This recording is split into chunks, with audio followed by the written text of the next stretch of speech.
மேலறை தியானம் பிப்ரவரி மாதம் 26ஆம் திகதி 2026ஆம் ஆண்டு.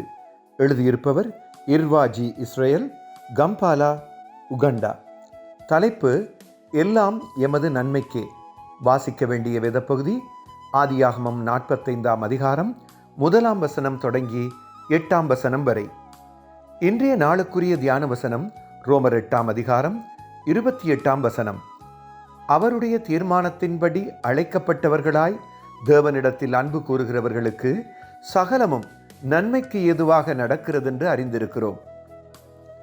எனது பல்கலைக்கழக இறுதி வருடத்தை முடிப்பதற்கு எனது பெற்றோரால் செலவு செய்ய முடியவில்லை. படிப்பு முடிந்ததும் ஊழியத்துக்கு போவதென்று நான் தீர்மானித்திருந்ததை கடவுள் அறிந்திருந்தும் என்னை கைவிட்டு விட்டாரே என்று நினைத்தேன். அடுத்த 1.5 வருடத்தில் நான் ஒரு புத்தகம் எழுதி வெளியிட்டேன். எனது சபையினரின் வெளிக்கள ஊழியத்தில் இணைந்து செயலாற்றி உதவியான உறவுகளை சேர்த்து கொண்டேன். அதன்பின் கடவுள் கிருபையால் படிப்பை முடித்தேன். எமது சூழ்நிலை எப்படி இருந்தாலும் கடவுள் கிரியை செய்வார் என்று நம்பி காத்திருக்கும்படி பவுலடிகள் சொல்லுகிறார்.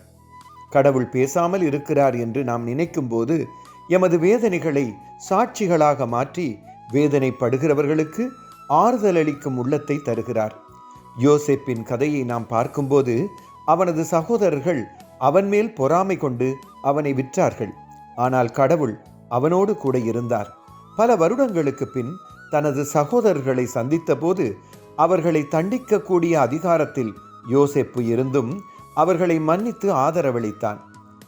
நாம் எதிர்பாராத விரும்பத்தகாத சூழ்நிலையில் இருக்கும் நேரங்களில் கடவுளில் சந்தேகம், கவலை, கடவுளுக்கு ஏற்காத முடிவுகளை எடுத்தல் ஆகியவற்றை செய்து தோல்வியடைகிறோம். கடவுள் அனைத்தையும் அறிவார், அவர் கிரியை செய்வார் என்ற நம்பிக்கையுடன் காத்திருப்பது நல்லது. நல்லதே நடைபெறும். ஜெபம்.